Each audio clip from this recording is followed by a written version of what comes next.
સરદાર સ્મારક આવી પહોંચ્યા છે। આજે CWCની આ બેઠકમાં પ્રિયંકા ગાંધી જોકે હાજરી નહીં આપે। આ બેઠકની અંદર કોંગ્રેસની ડ્રાફ્ટ કમિટીએ તૈયાર કરેલા મુદ્દાઓ ઉપર પણ ચર્ચા થશે। વધતી બેરોજગારી, મોંઘવારી અને આર્થિક વિષમતા મુદ્દે પણ ચર્ચા વિચારણા હાથ ધરાશે।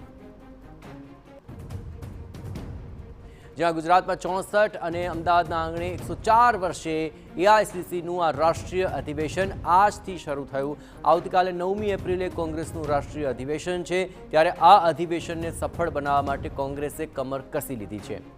છેલ્લા 2 દિવસથી જ કોંગ્રેસની રાષ્ટ્રીય નેતાગીરીનો ગુજરાતની અંદર જમાવડો શરૂ થઈ ચૂક્યો છે। આ અધિવેશનમાં કોંગ્રેસ ગુજરાત અને દેશમાં સત્તાનું સ્વપ્ન સાકાર કરવા માટે મંથન કરશે। અમદાવાદના આંગણે યોજાયેલા આ અધિવેશનમાં કોંગ્રેસના 210 જેટલા થઈ ચૂકી છે। આપ જોઈ રહ્યા છો કે કોંગ્રેસના તમામ મહત્વના નેતાઓ અત્યારે હાલ આપને અહીંયા જોવા મળી રહ્યા છે। સોનિયા ગાંધી, રાહુલ ગાંધી, આ સિવાય મલ્લિકાર્જુન ખરગે અને સહિતના તમામ નેતાઓ આપ જોઈ રહ્યા છો। સૌથી મહત્વની વાત એ છે કે ગુજરાતમાં આ બેઠકનું આયોજન કરવામાં આવ્યું છે અને ગુજરાતમાં આ બેઠકનું મહત્વ એટલા માટે પણ વધી જાય છે કારણ કે રાહુલ ગાંધી દ્વારા એક ચેલેન્જ આપવામાં આવી હતી કે ગુજરાતમાં તેઓ ભારતીય જનતા પાર્ટીને હરાવવા માટે જઈ રહ્યા છે અને એ રાજ્યમાં જ્યારે આ બેઠકનું આયોજન કરવામાં આવ્યું છે ત્યારે મહત્વ એનું સવિશેષ છે। ત્યારે હાલ તમામ નેતાઓ અહીંયા આપને જોવા મળી રહ્યા છે અને આ બેઠકની પણ શરૂઆત થઈ ચૂકી છે। આપ અહીંયા પણ જોઈ રહ્યા છો કે કેવી રીતના અશોક ગેહલોત સહિતના તમામ નેતાઓને આપ અહીંયા જોઈ રહ્યા છો અને તમામ નેતાઓ અત્યારે હાલ આ બેઠક માટે અહીંયા उपस्थित है। अशोक गहलोत साथ अपन આપણે बातचीत करने प्रयत्न करिए कि सर जी क्या कुछ कहोगे आज की बैठक के लिए? सर मतलब कितनी महत्व की गुजरात में जब आपने जवाबदारी निभाई है? जब गुजरात में ये हो रहा है अधिवेशन तो आप समझे तो क्या महत्व इसका है। आने वाला वक्त बताएगा आपको कि कांग्रेस की दिशा में जा रही है। क्या कुछ बदलाव की आवश्यकता आप गुजरात में देख रहे हो? अभी आप अधिवेशन होने दीजिए, उसमें प्रस्ताव आएंगे, प्रस्ताव पास होंगे, तब आपको आइडिया लग जाएगा कि किस दिशा में हम जा रहे हैं। तो गहलोत जी बोल रहे हैं कि કેવી રીતના બદલાવની જરૂરિયાત અહીંયા ગુજરાતમાં કોંગ્રેસને છે। એ તમામ મહત્વના મુદ્દાઓ પર વાતચીત કરતા અશોક ગેહલોત આપને જોવા મળે કે આ સિવાય તમામ મહત્વના જે ડ્રાફ્ટ છે કે જેના સંદર્ભની અંદર ચર્ચા કરવામાં આવી હતી એ તમામ જોવા મળશે।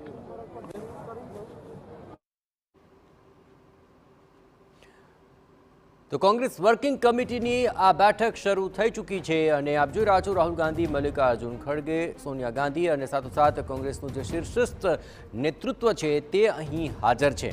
હવે આ બેઠકની અંદર કયા કયા મુદ્દાઓને લઈને મંથન થાય છે અને તેમાંથી શું નિષ્કર્ષ નીકળશે તે અત્યંત મહત્વપૂર્ણ છે। પરંતુ એક વાત તો સ્પષ્ટ છે, લોકસભાની અંદર રાહુલ ગાંધીએ જે હુંકાર ભર્યો હતો કે આગામી 2027ની વિધાનસભાની ચૂંટણી ગુજરાતની અંદર કોંગ્રેસ જીતવા જઈ રહી છે, એટલે કે ભાજપને હરાવવા માટેનો તેમણે હુંકાર ભર્યો હતો અને તેને લઈને આ બેઠક અત્યંત મહત્વપૂર્ણ બની રહેશે। ગુજરાતમાં અને ખાસ કરીને અમદાવાદની અંદર જ આ પ્રકારની 2 દિવસની આ બેઠક એ આગામી સમયની રણનીતિને લઈને કોંગ્રેસ માટે અત્યંત મહત્વપૂર્ણ છે। રણનીતિના અનેક મુદ્દાઓ છે, પરંતુ પ્રમુખ મુદ્દાઓને લઈને ચર્ચા, વિચારણા, મંથન અને ત્યારબાદ શું નિષ્કર્ષ એ તમામ બાબતો ઉપર આ 2 દિવસ અત્યંત મહત્વપૂર્ણ બની રહેશે। ખાસ કરીને રિવરફ્રન્ટ પર જે રાષ્ટ્રીય અધિવેશન છે તેને લઈને જો વાત કરવામાં આવે તો આખરે આ અધિવેશનની અંદર પણ તમામ જે મુદ્દાઓ છે તે અત્યંત મહત્વપૂર્ણ બની રહેશે। જ્યાં મુદ્દાઓ પર જે મંથન છે તેમાં જાતીય આધારિત વસ્તી ગણતરી, અનામતની સીમા વધારીને 50% કરવા ઉપર ભાર મૂકવામાં આવે, શિક્ષણ અને ખાનગી ક્ષેત્રે અનામત તેને લઈને મહત્વપૂર્ણ બાબતોને લઈને ચર્ચા થશે। અનુસૂચિત જાતિ, જનજાતિને લઈને પણ અનામતનો મુદ્દો અત્યંત મહત્વપૂર્ણ બની રહેશે। એ ઉપરાંત જાતિ આધારિત વસ્તી ગણતરીનો મુદ્દો છેલ્લા ઘણા સમયથી તેને લઈને કોંગ્રેસ માંગ કરી રહી છે, તે મુદ્દાને અહીંથી બળવત્તર બનાવવામાં આવી શકે છે। આ ઉપરાંત જે વધતી મોંઘવારી છે, બેરોજગારી છે, આર્થિક વિષમતાઓ છે, આ તમામ બાબતો પણ અત્યંત મહત્વપૂર્ણ બની રહેશે। સાથોસાથ ગુજરાતમાં જે કાર્યકર્તાઓ છે તેમાં એક નવો પ્રાણ ફૂંકાય તેના માટેનો આ પ્રયત્ન અત્યંત મહત્વપૂર્ણ અને જરૂરી પણ છે, કારણ કે છેલ્લી સ્થાનિક સ્વરાજ્યની ચૂંટણીથી લઈને લોકસભા, વિધાનસભા તમામ ચૂંટણીની અંદર ગુજરાતમાં કોંગ્રેસને ભારે પછડાટ મળી છે, પરંતુ ફરીથી કાર્યકર્તા બેઠો થાય, કોંગ્રેસ બેઠી થાય તેના માટે આ બેઠકની અંદર કાર્યકર્તાઓને સંબોધીને આખરે શું કહેવામાં આવે છે, તેના માટે આખરે શું પ્લાન ઘડવામાં આવે છે, તેના માટે શું રણનીતિ બનાવવામાં આવે છે, આ તમામ બાબતો અનેક રીતે મહત્વપૂર્ણ છે।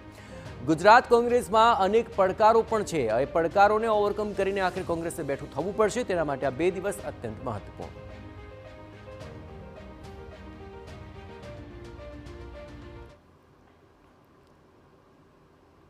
અને આ તમામ બાબતોને લઈને વધુ વિગતે વાત કરવા માટે જોડાઈ રહ્યા છે TV9 સંવાદદાતા નરેન્દ્ર આખરે બેઠક શરૂ થઈ ચૂકી છે અને બેઠકની અંદર શીર્ષસ્થ નેતાઓ પણ ઉપસ્થિત છે. ખાસ કરીને કયા મહત્વપૂર્ણ પડકારો કોંગ્રેસ માટે રહેશે કે જેને લઈને ચર્ચા આ બેઠકનો એક મહત્વપૂર્ણ હિસ્સો બની રહેશે? નરેન્દ્ર.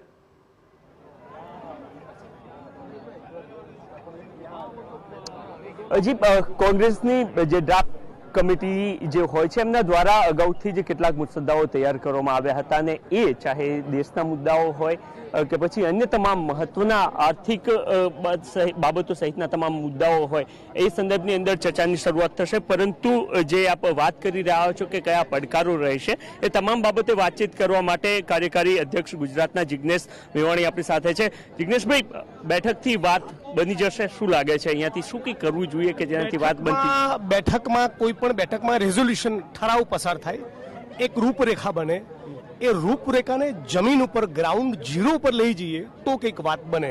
એટલે બેઠક એક એની શરૂઆત છે, દિશામાં મુકાયેલું પહેલું કદમ છે. બાકીનું પછી કામ અમારે સંભાળવાનું છે. આખી પાર્ટી ગુજરાત પ્રદેશ કોંગ્રેસ સમિતિએ એટલે રોડ ઉપર ઉતરીશું. બધી જ મીડિયાના મિત્રો સાથે એક જ કોમન વાત કરી છું કે ઇન્કલાબ કરીશું રોડ ઉપર ગુજરાતની જનતાના સળગતા સવાલો માટે નિષ્ઠાપૂર્વક પ્રમાણિકતાપૂર્વક લડીશું તો ક્રેડિબલ ઓપોઝિશન તરીકે ઉભરી આવીશું અને પછી સ્ટેપ 2માં પાવર ગેઇન કરવાની, સત્તા પ્રાપ્તિની સરકાર બનાવવાની વાત આવે છે. એટલે પહેલું લક્ષ્ય, પહેલું ટાર્ગેટ મારી દ્રષ્ટિએ એ જ હોવું જોઈએ કે બધા ગુજરાતના ચારેય ખૂણે કોંગ્રેસનો એક સિપાહી, એક કાર્યકર્તા નિષ્ઠાપૂર્વક લડે. ઓકે, પરંતુ તો આખરે તમામ કાર્યકર્તાઓ તમામ વિષમતાઓને દૂર કરીને લડે તે માટે તેમાં પ્રાણ ફૂંકાવા અત્યંત જરૂરી છે. આ બે દિવસની બેઠકની અંદર આ જ બાબત અત્યંત મહત્વપૂર્ણ બની રહેવાની છે.